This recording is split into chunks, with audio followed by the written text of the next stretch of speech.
उद्देश्य। इस पाठ के अंत में आप निम्नलिखित सीखने में सक्षम हो जाएंगे।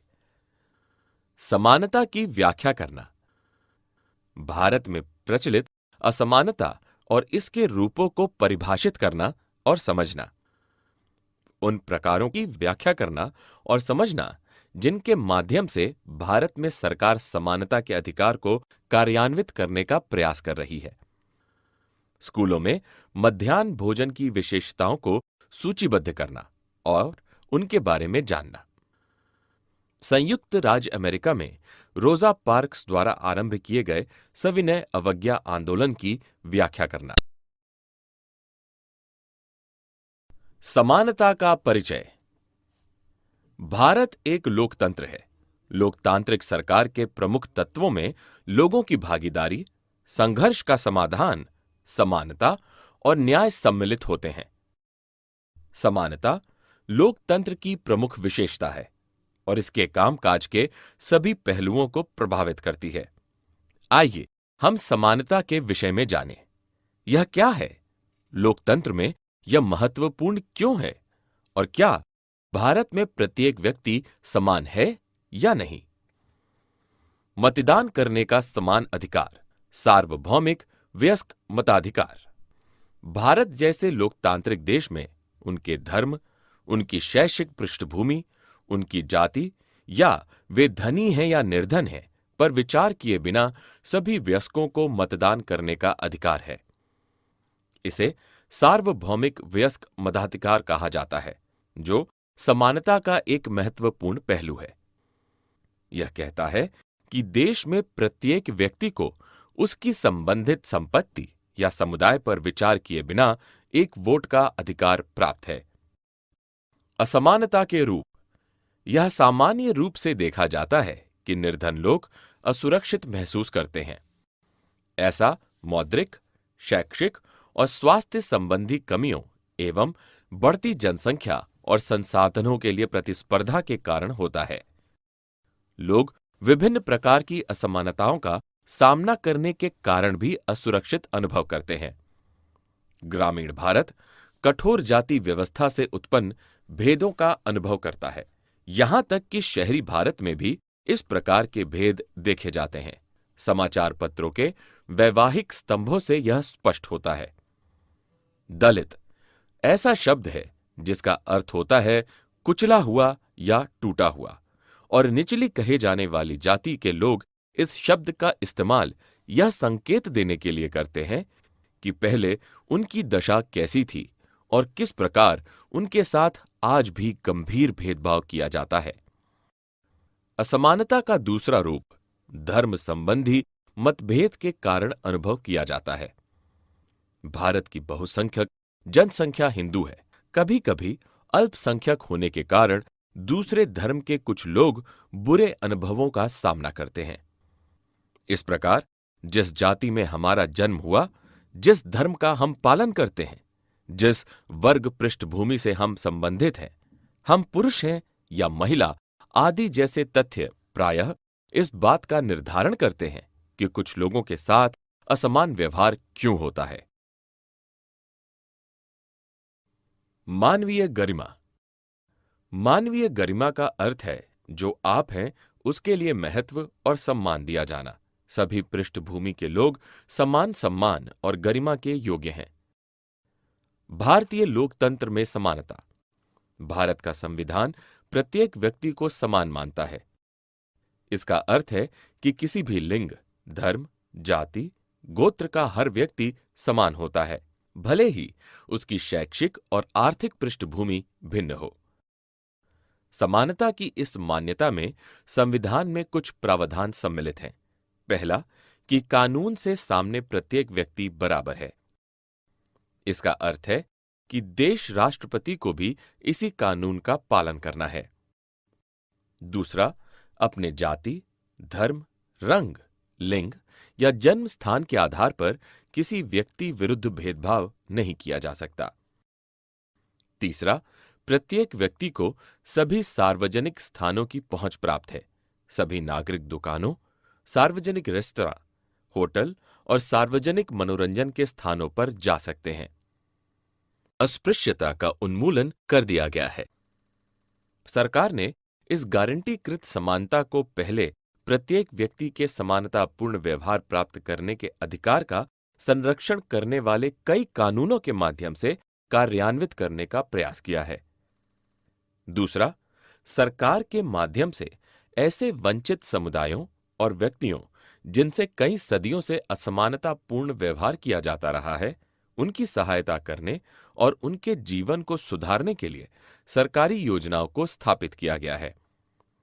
भारत सरकार द्वारा 15 अगस्त 1995 को संपूर्ण राष्ट्र में स्कूली आयु के बच्चों की पोषण स्थिति सुधारने के लिए बच्चों को पका हुआ भोजन उपलब्ध कराने हेतु मध्याह्न भोजन योजना आरंभ की गई थी। तमिलनाडु द्वारा 2001 में इस योजना का आरंभ करने के बाद सर्वोच्च न्यायालय ने सभी राज्य सरकारों से अपनी स्कूलों में 6 महीनों के भीतर इस कार्यक्रम को आरंभ करने के लिए कहा। इस प्रकार और अधिक निर्धन बच्चों का नामांकन आरंभ हुआ और उन्होंने नियमित रूप से स्कूल आना प्रारंभ कर दिया। बच्चे अब मध्याह्न भोजन के लिए स्कूल में बने रहते हैं। उनकी माताओं को भी अपने बच्चों को भोजन खिलाने के लिए दिन के समय अपने कार्य को बाधित करने की आवश्यकता नहीं पड़ती। जातिगत पूर्वाग्रहों में भी कमी आई है, क्योंकि सभी जातियों के बच्चे स्कूल में एक साथ भोजन करते हैं। कुछ स्थानों में भोजन पकाने के लिए दलित महिलाओं को। अमेरिका में समानता। बच्चों से विश्व स्तर पर भेदभाव होता है। भारत में इस प्रकार की असमानता को उस प्रकार के स्कूल में देखा जा सकता है जो संपन्न बनाम निर्धनों के प्रति व्यवहार को दर्शाती है। इन बच्चों को ऐसी असमान स्थितियों में रहने के लिए विवश किया जाता है जिसमें उनकी गरिमा का सम्मान नहीं होता। ऐसी असमानता में परिवर्तन लाने के लिए सर्वप्रथम मनोवृत्ति या मानसिकता में परिवर्तन होना चाहिए। जब लोग यह विश्वास करना आरंभ कर देंगे कि कोई भी छोटा नहीं है और प्रत्येक व्यक्ति को गरिमापूर्ण व्यवहार प्राप्त करने का अधिकार है, तभी वर्तमान मनोवृत्ति परिवर्तित हो सकती है। लोकतांत्रिक समाज में समानता की स्थापना भारत और विश्व दोनों ही स्तरों पर सतत संघर्ष है। व्यक्तियों और साथ ही साथ विभिन्न समुदायों द्वारा इसमें योगदान दिया जाता है। उदाहरण के लिए संयुक्त राज्य अमेरिका में अफ्रीकी अमेरिकी, जिनके पूर्वज अफ्रीका से लाए गए गुलाम थे, आज भी असमानता का सामना करते हैं। यह स्थिति 1950 के दशक में उत्तरवर्ती वर्षों में अफ्रीकी अमेरिकियों के लिए समान अधिकार के लिए आंदोलन किए जाने के बाद भी है। इससे पहले अफ्रीकी अमेरिकियों में से अत्यधिक असमानतापूर्ण व्यवहार किया जाता था। उदाहरण के लिए, बस में यात्रा करते समय उन्हें बस के पिछले हिस्से में बैठाया जाता था और जब भी कोई गोरा व्यक्ति बैठना चाहे तो उन्हें उठने के लिए बाध्य किया जाता था। 1 दिसंबर 1995 को दिन भर काम करने के बाद थकी हुई रोजा पार्क्स नामक अफ्रीकी अमेरिकी महिला ने बस में अपनी सीट एक गोरे आदमी के लिए छोड़ने से मना कर दिया। उस दिन उसके इनकार ने अफ्रीकी अमेरिकियों से किए जाने वाले असमानतापूर्ण व्यवहार के विरुद्ध भारी आंदोलन आरंभ कर दिया और जिसे नागरिक अधिकार आंदोलन के रूप में जाना गया। 1964 के नागरिक अधिकार अधिनियम ने जाति, धर्म या राष्ट्रीय मूल के आधार पर भेदभाव का निषेध किया। इसने यह भी कहा कि सभी स्कूल अफ्रीकी अमेरिकी बच्चों के लिए खुले होंगे और उन्हें विशेष रूप से उनके लिए स्थापित किए गए स्कूलों में पढ़ना नहीं पड़ेगा। लेकिन इसके बाद भी अधिकतर अफ्रीकी अमेरिकी देश में सबसे निर्धन समुदाय में आते हैं। वे केवल ऐसे सरकारी स्कूलों में प्रवेश ले पाते हैं जिनमें कम सुविधाएं हैं और शिक्षकों की योग्यता कम है, जबकि गोरे बच्चे या तो निजी स्कूल। सारांश: हमने जो कुछ सीखा है उसे संक्षेप में दोहराएं। भारत जैसे लोकतांत्रिक देश में सभी वयस्कों को मतदान करने का अधिकार है, चाहे वह किसी भी धर्म, शैक्षिक पृष्ठभूमि, जाति के हों या धनी या निर्धन हो। लोग असुरक्षित अनुभव करते हैं क्योंकि वे विविध प्रकार की असमानताओं का सामना करते हैं। ग्रामीण भारत में कठोर जाति व्यवस्था के भेदभाव अनुभव किए जाते हैं। यहां तक कि शहरी भारत में भी इस प्रकार के भेदभाव विद्यमान हैं। दूसरे प्रकार के असमानता धर्म के आधार पर उत्पन्न भेदों से अनुभव की जाती है। जब लोगों से असमानतापूर्ण व्यवहार किया जाता है तो उनकी गरिमा का उल्लंघन होता है। सभी पृष्ठभूमि के लोगों को एक समान सम्मान एवं गरिमा का अधिकार है। भारतीय संविधान प्रत्येक व्यक्ति को समान मानता है। इसका अर्थ है कि देश में सभी लिंग, सभी जातियों, धर्मों, जनजातियों, शैक्षिक और आर्थिक पृष्ठभूमि के लोगों को समान माना जाता है। सरकार ने इस गारंटीकृत समानता को सबसे पहले समानतापूर्ण व्यवहार प्राप्त करने के प्रत्येक व्यक्ति के अधिकार का संरक्षण करने वाले कई कानूनों के माध्यम से लागू करने का प्रयास किया है।